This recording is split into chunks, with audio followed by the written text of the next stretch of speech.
Thank you, South by Southwest attendee, for tuning in. I am so excited to be a part of this community of game changers and leaders. And to give a little bit of more context, this session is called Making Dollars While Making Change.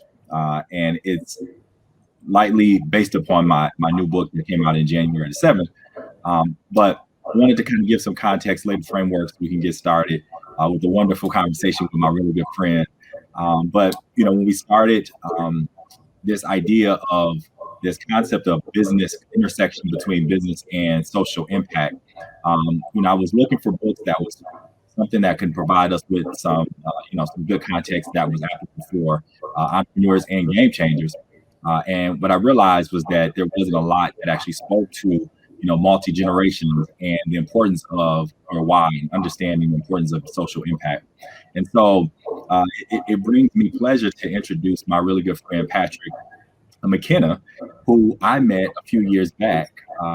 We were both Aspen Socrates scholars. And I think initially when we first met, we had a conversation after having wonderful discussions about a lot of different things. And one of the things that was very interesting was a lot we had in common, and that was, our ability to come from humble beginnings, our ability to understand, or at least our value system, understanding why it's so important to have social impact in the things that we do.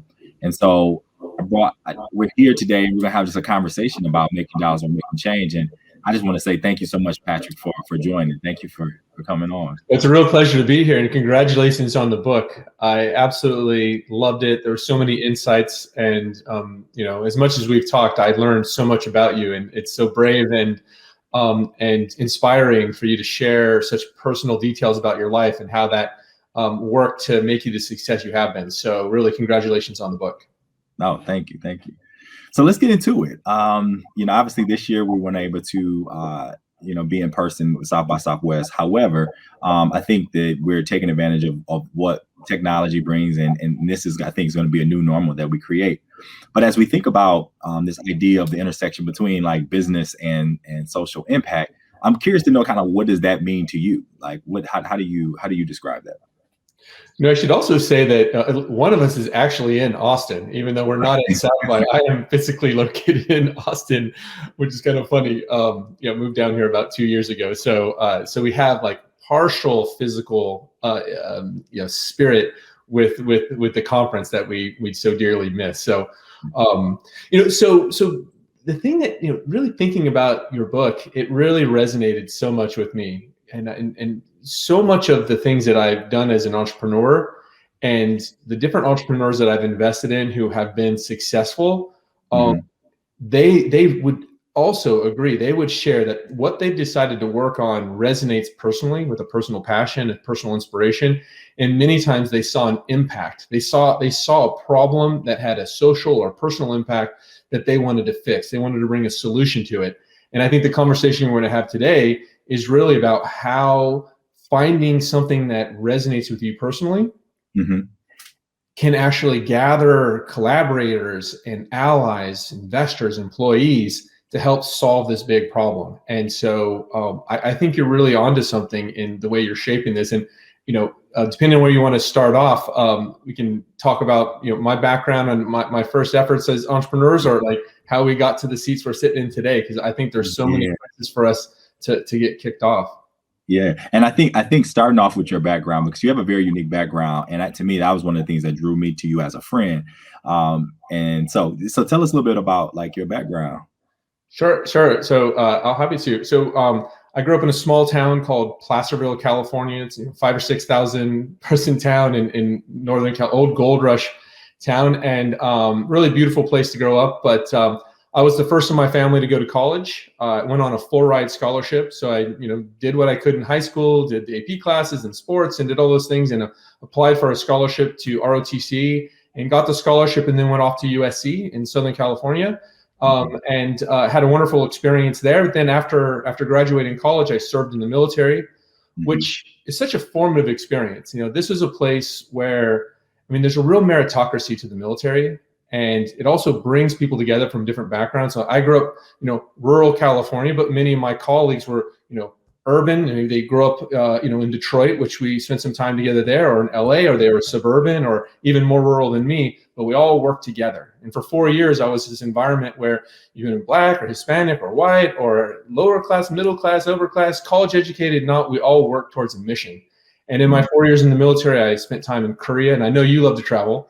And I got exposed to Eastern cultures, and then I went down to South America, and I was in Central America, worked in Panama, and I got exposed to Latin American cultures. And then ultimately, after my 4 years, I went to business school, and after business school, I went to Wall Street.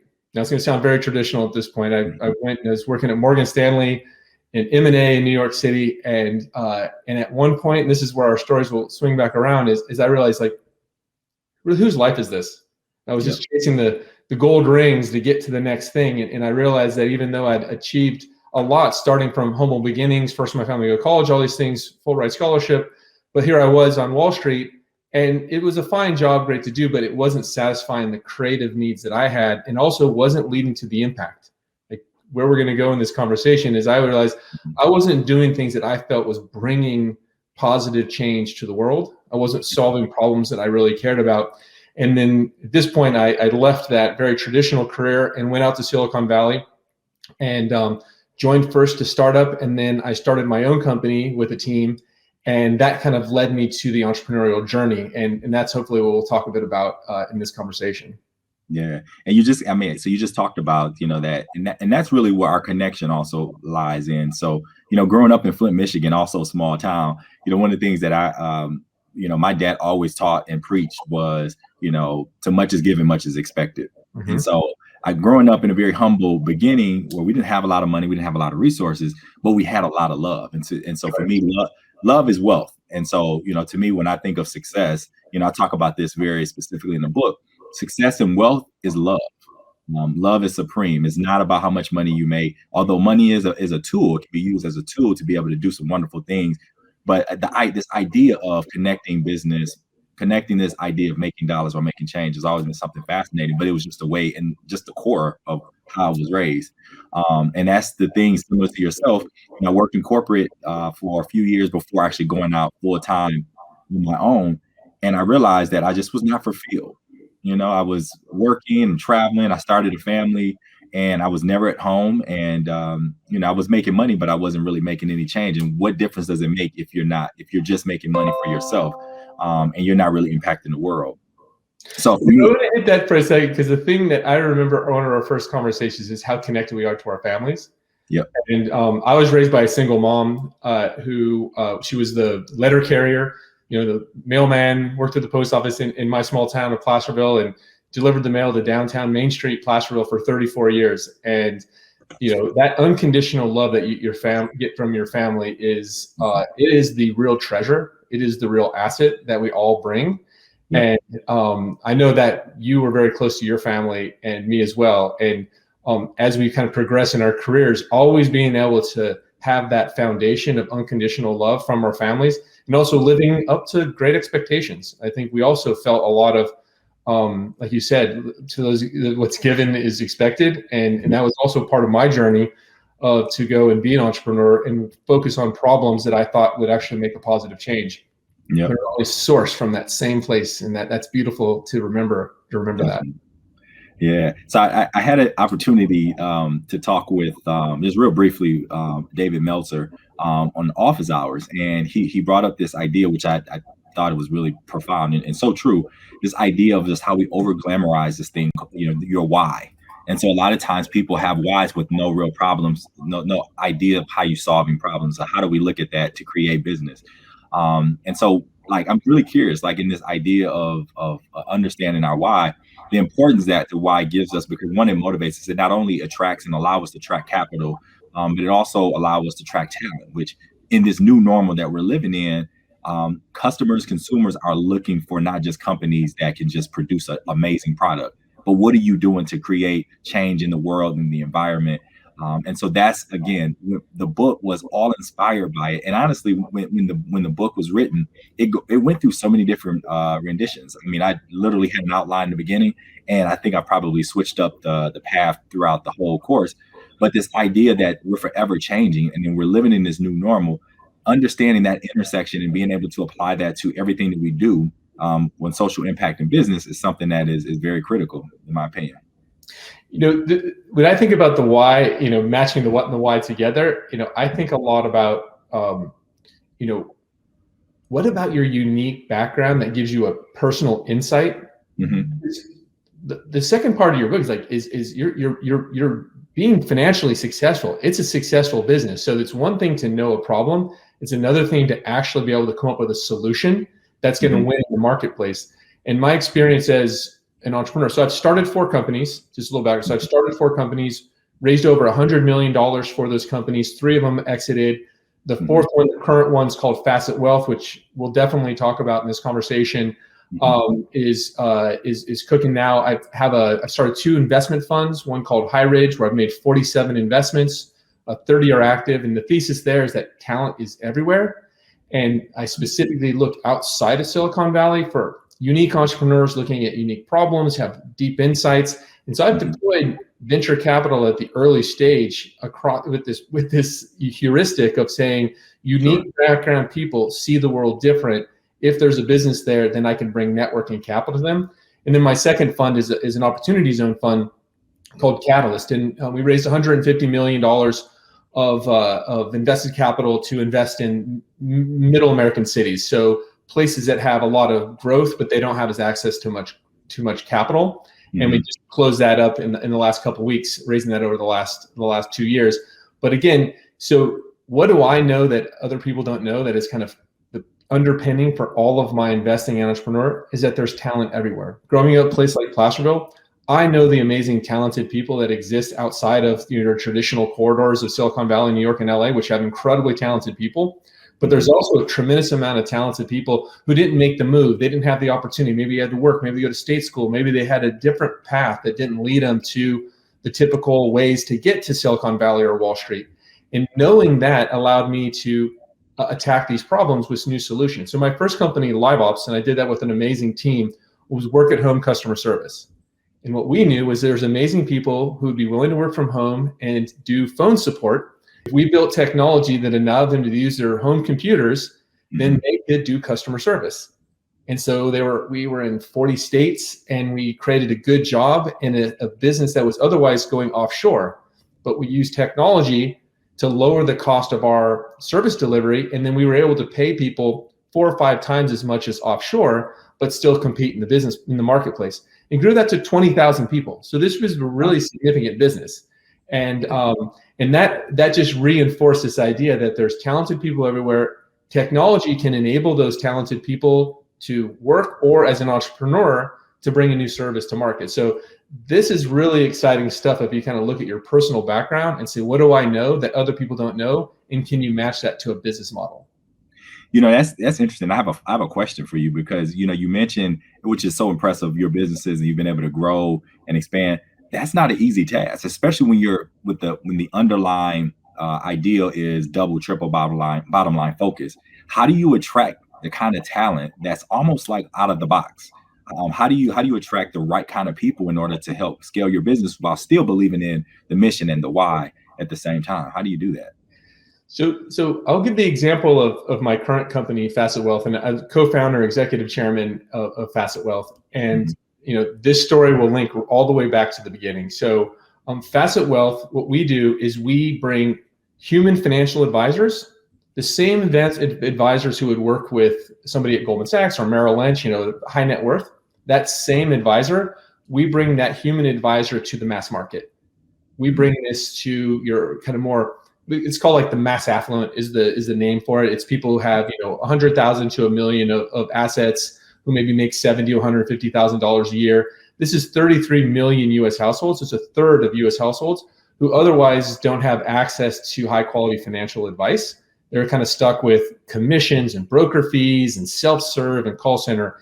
And that's what Facet is doing, is innovating, bringing high quality financial advice to kind of the more mainstream. But the story, to get to your answer, started with my family. So when my mom, who I said worked at the post office 34 years, she was also a hardworking, she hustled on the side. Like she bought rental properties and renovated them and did all these things. And at the end of her, career as a postal worker, she had a nice pool of cash. She had some rental properties, and with the cash that she had, she walked into a local advisor shop, and I won't say their name, but it's a big national name, and said, can you help me with my retirement? And this advisor offered her the highest commission product in the book. It's called variable annuity. And the only reason he offered that to her is because A, she didn't know better, and B, it was the thing that he can charge the most. It was not the solution she needed. What he didn't know was that her son from this little small town had become a Wall Street investment banker, an entrepreneur, and was high net worth himself, and also knew the game. So before she signed it, she sent me the thing. I was so upset that people like my mom and your mom and your brother and your sister, regular people who worked their tails off all their lives, were being underserved by the financial services industry. True story. Yep. A couple of years later, I'm like, can we solve this problem? And here's the answer to your question. When we got focused on solving this problem for this 33 million houses, a third of all U.S. households, not only were we able to attract better talent like our engineering team, our sales team, our advisors, our investors, people wanted to solve this problem, because guess what? There's a lot more people who've got people in their family like my mom, like your family, who say, wow, it's super unfair. And so we created this mission-driven company that's driven by technology, that's doing a very important thing. It's like lowering the cost of delivering this high-quality service, but it resonates with everybody. Everybody knows somebody or is that person who could be benefited from this. So that's how I've matched kind of the social impact side of it with my personal life with a business. I love it. And again, I just found another thing that we connected. It happened to my mother actually also. So when it was time for her to retire, it was the same. But the issue was she did it before. Like, I think I might have been, this was when I was in middle school or high school when she started paying into this. So she already had money into it. So when it was time for her to retire, after I went off to business school and actually understood what this stuff was, I looked at all of her life insurance and everything like that. And I was just like, wow. I was like, Mom, why did you use this?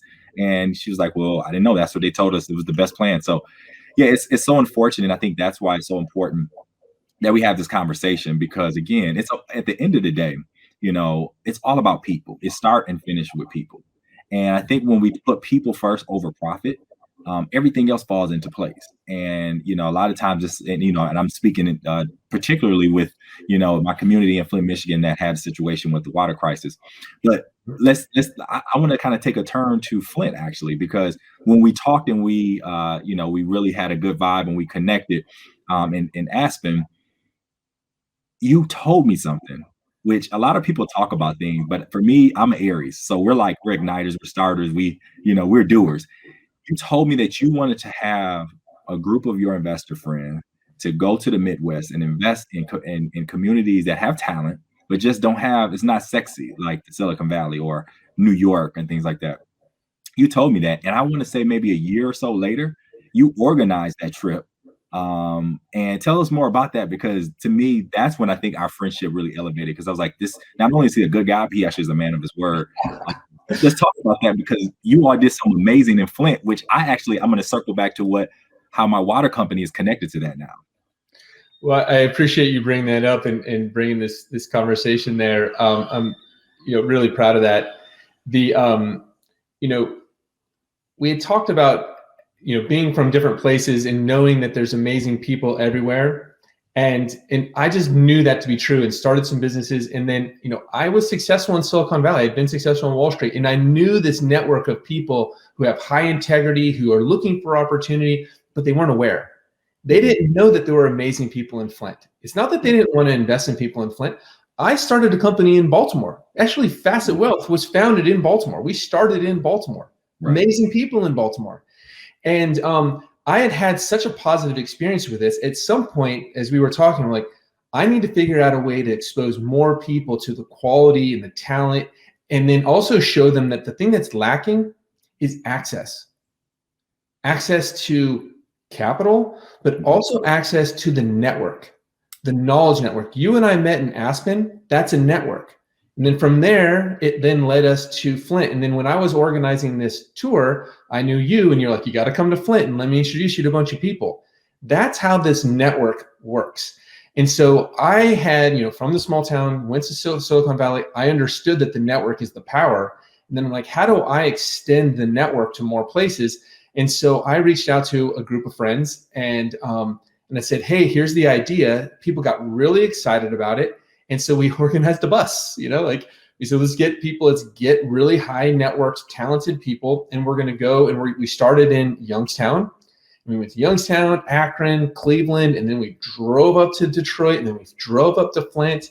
And the idea there really was to expose both sides, the knowledge network and the capital network, to the entrepreneurial and operating network. And then so many good things have actually come out of it. I'd love to hear from your side, like some of the things that came out of it. I have a few other things to share that are continuing today that came out of that trip. So I would say this, because I was with you all for the Detroit and the Flint. And so I live in the Detroit area now, but everyone that knows me know I'm a Flintstone through and through. I was more impressed with the caliber of leadership and the people that we met with in Flint than I did in Detroit. And that was my opinion. And so, it was so impressive that I remember it was a gentleman, and I don't want to say his name, but a gentleman actually made a commitment to a financial commitment on the spot. Mm-hmm. You remember that? Yeah, he put $100,000 into the 1,000 Ideas Foundation, right? Which that started the 100K ideas that you mentioned, which a year or two later, I think after the water crisis, which helped to fund. I'm actually a part of the incubator with my water company, Quartz Water Source. So great. But for years, I've always wanted to, I always wanted to get more involved in Flint, but I just didn't know where I can actually be of value. It's one thing to volunteer, but it's another thing for me. I want to be a high value to my community. And so I realized that I wasn't going to run for mayor. But I wanted to do something. And when the water crisis happened in 2014, I sat and I had my high net worth individual friends who were like, what can we do? Where can we write the checks? But then there was a lot of Band-Aid solutions. And so I was like, well, what's something that's sustainable? And so I partnered up with a water technology company, and we came and we started working with the community. And now Quartz Water Source is actually, we were founded in Flint, Michigan, and we're a second line of water solution, not just for Flint, but for Baltimore, for New Jersey, all of the areas throughout the United States. And again, this idea of triple and double bottom line focus, a portion of everything that we make goes back to water related projects all over the world. And it's funded through a foundation in Flint. But your presence and the people that you brought helped to spur this, where now 100K is, they're doing some amazing work, amazing organizations that have come out of that, that are getting national attention. But it was because of the fact that you all got on a bus. You all got on the bus and went on a bus tour, and Flint did a really good job of representing itself. And it's this idea where you mentioned, access. I think that one other thing that I would add to access is exposure. I tell people all the time, or particularly young people that don't really know what Kodak film is, it's like being young is almost like Kodak film. You just need a little bit of exposure. And so for me, it wasn't until those lived experiences and traveling over 50 something countries, when I left Flint and went to college and moving on from there, where I realized what the world exists. And so, when I wrote Making Dollars or Making Change, I honestly thought I wasn't a good writer. And I purposely started writing because I wanted to show people that you don't have to be the best writer. You don't have to be the all A student to be able to write something that could be that someone would want to read and actually go after the things that you're afraid of the most, because to me, that's bravery. And so the book now has been like #1 bestseller on Amazon for over a month now. And I would have never imagined in my wildest dream that someone would actually want to read my book. But it's this idea. It's not about the book and it's not about me. It's about this simple idea, these values of marrying theory and practice.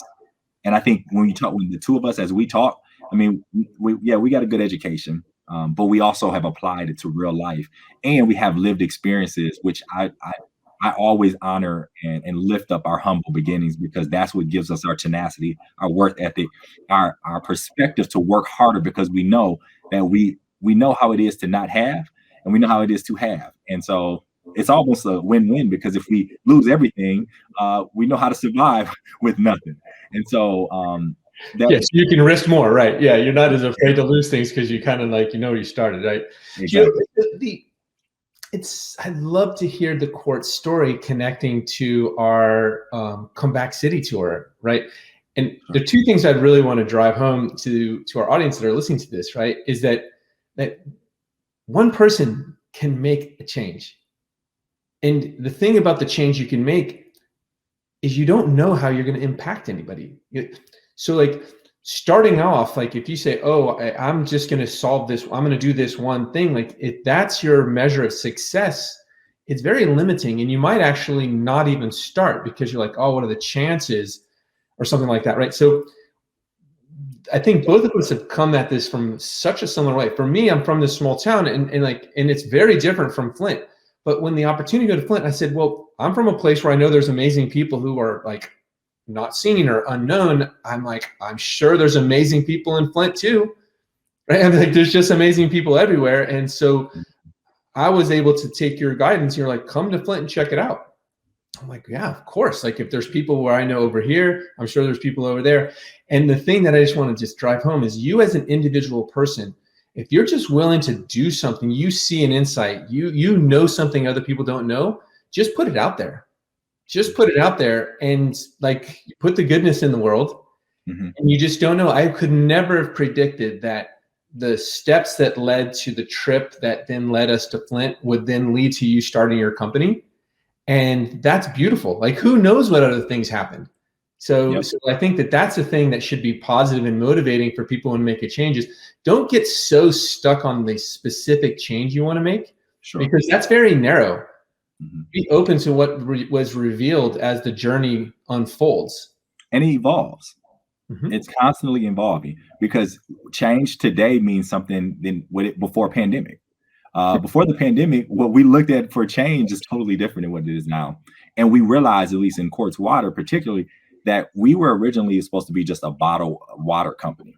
Mm-hmm. And we've evolved into now making sure that all of these technologies that the world have that is able to create water out of air, that's able to filter water in a very unique and fascinating way, those are the things that is beyond just drinking. It's about that whole hygiene aspect. So during the pandemic, we started to see how people had water shutoffs. There were people that didn't have access to water because everyone ran out to the stores and picked up all the water. So water is something that obviously we read about it scientifically. That's a world problem. 1 out of 3 people on the planet does not have access to water, clean water.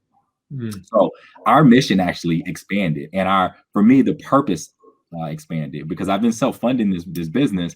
And for me, it was like, okay, it's not just something that I'm doing for Flint, but this is something for the world. And so it was because of that first person who said, I'm going to commit 100,000, which then started 100K. And 100K was this this accelerator to help. All you have to have is an idea.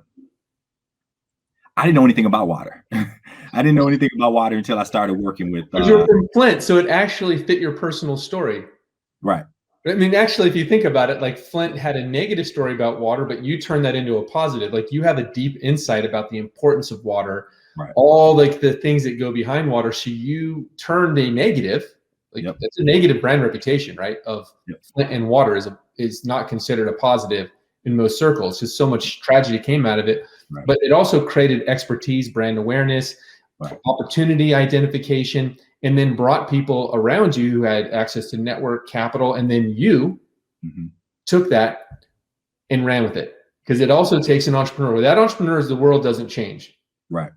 Entrepreneurs are the vital group in our society. There's a small group of people who will take a napkin or sitting around joshing with their friends about things that should happen, to then actually do something. And that's the group that you're in, and hopefully I'm in as well, is that you actually take it from an idea to action.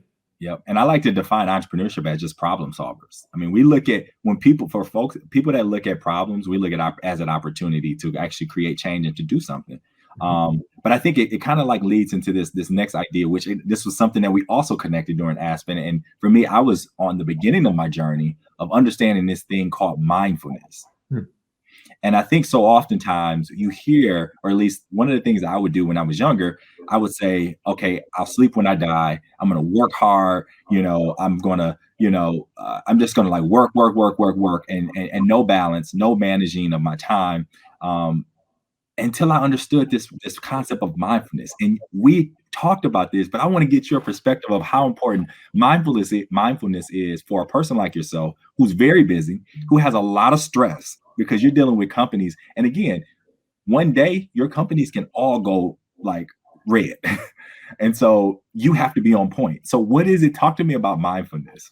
Yeah, like about a year ago on like March 13th, when the world shut down, right?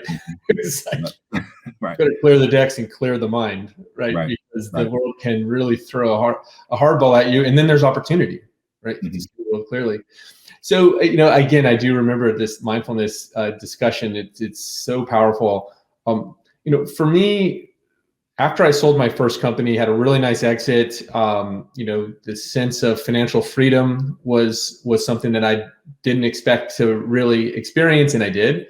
And I had this other experience of like that good feeling of selling a company and all the things that come along with it lasted for about 3 days, 4 days.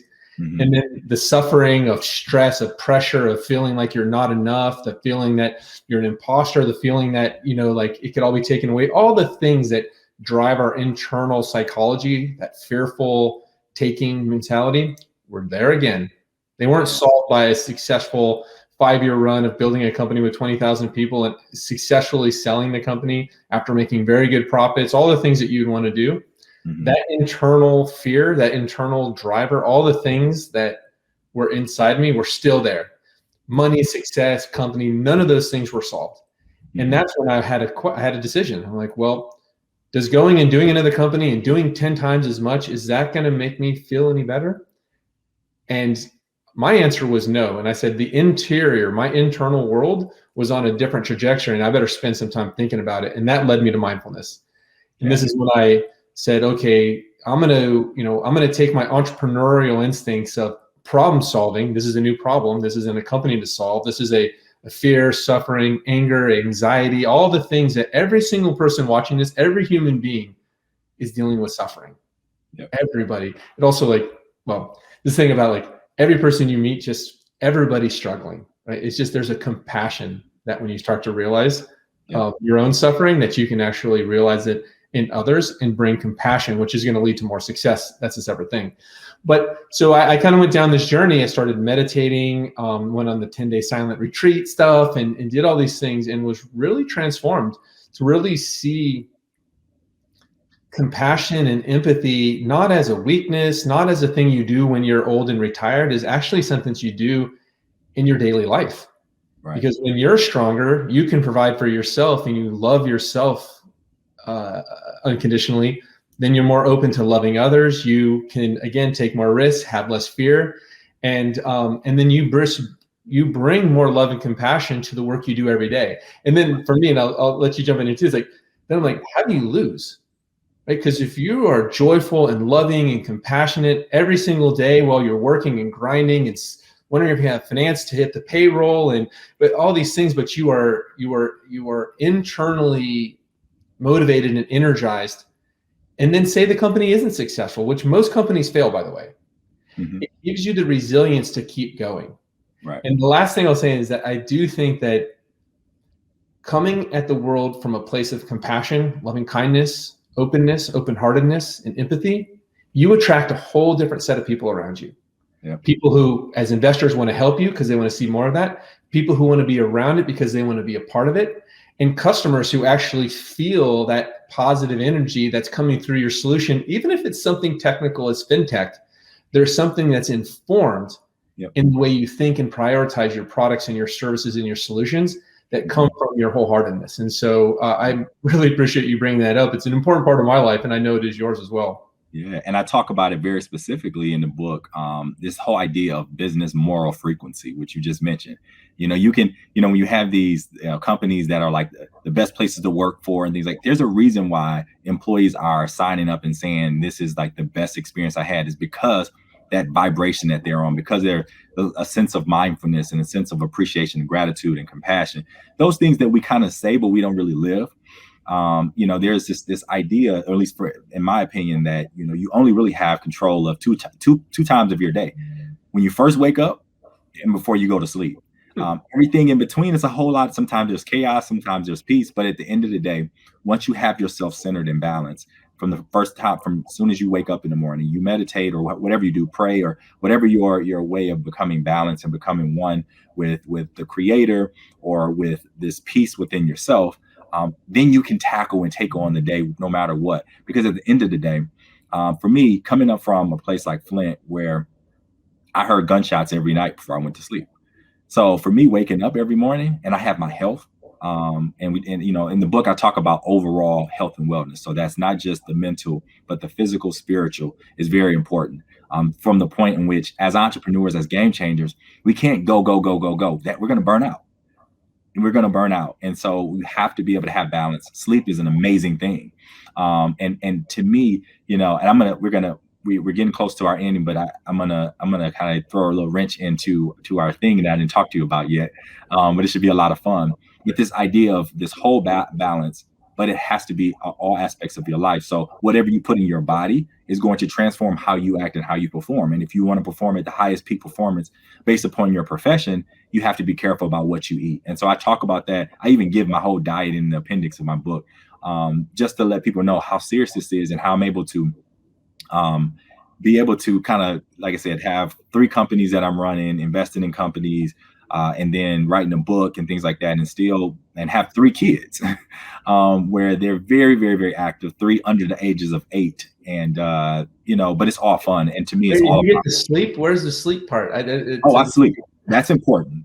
So I found as I've gotten older, I sleep earlier now, but I wake up, I'm a 5 a.m. person. I love waking up at 5, because that's the only time I have to myself. Because once my daughters are up, it sometimes can be chaos. So 5 o'clock, I can meditate, I can exercise, I have just time to read and to write and to journal without any interruptions.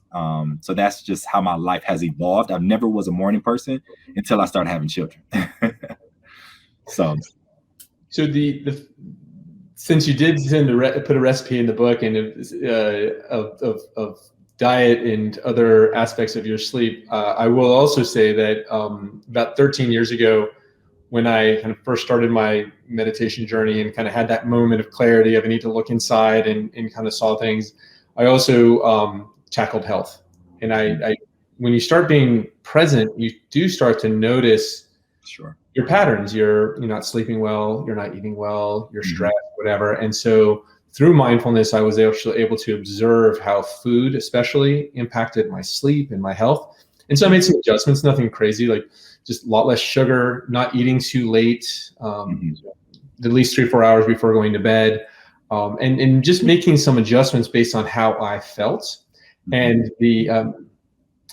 I'm not gluten-free, but I'm very careful about wheat and stuff like that after lunch. It's kind of one of my things because gluten turns into sugar for me and it makes me sleep bad.